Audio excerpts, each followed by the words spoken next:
Municipalities across Arizona have seen revenues drop during the pandemic. That goes for Flagstaff, which usually sees visitors flock to the high country in the summer. Tourism generates hundreds of millions of dollars for the city each year, but it's taken a tremendous hit. That's according to Trace Ward, director of the Convention and Visitors Bureau. Ward tells us Flagstaff is still welcoming visitors, but they need to do their part to protect themselves and others from the virus. I can tell you that prior to COVID-19, we were having record-breaking months, both in visitation and overnight stays.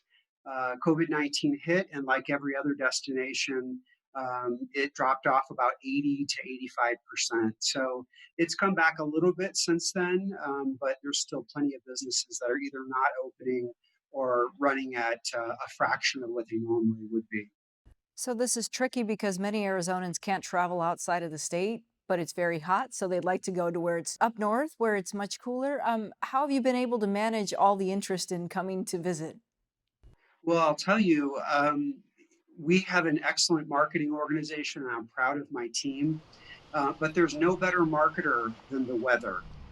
And I will tell you that when it's 114 down in the valley, they're coming one way or the other.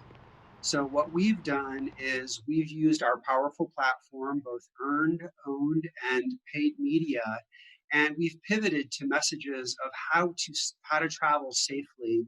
If you're going to come to Flagstaff, please follow the city guidelines, CDC, and the county guidelines, and state guidelines for that matter. So we really want people, if they're going to come, to think about safety and fire safety too, by the way. Can you give us an idea of what things were like perhaps for 4th of July weekend? How did it go? We were busy. The hotels were sold out mainly, at least from what I know. It's anecdotal. I don't have stats on every single hotel, but it was very busy in town. And again, we're trying to put out the message that if you're going to come, please, please mask up, social distance, wash your hands.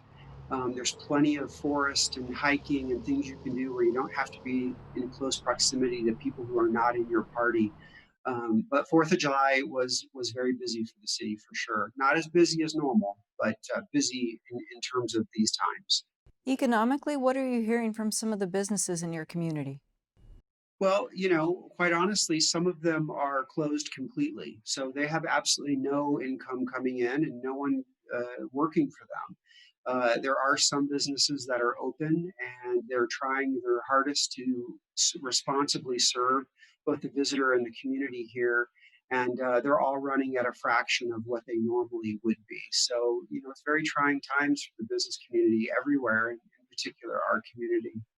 I know in your role, you're probably thinking about the future. So what's the prognosis for recovery at this point? Well, I'll tell you, Flagstaff is in somewhat of a unique position in that 90+% of our business is drive market.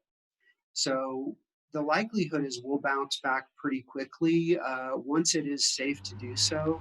Um, because of the fact that we are a drive market, we're unlike a destination. To give a dramatic example, would be Orlando, where they're very much a fly market. It just takes longer for them to rebound. So we are going to be communicating with our drive market, Southern California, Arizona customer, and making sure that we provide a great experience for them. It sounds like you're confident that is on the path to rebound. Well, I think they are. I think it's premature to be too hopeful. I think we have to live in the moment and really make sure that we're messaging safety at the moment. And then I believe once this is passed, and I believe it will be at some point, yeah, I'm hopeful for Flagstaff. Yes, Okay, Trace Ward from the Flagstaff Convention Visitors Bureau. Thank you for your time. my pleasure.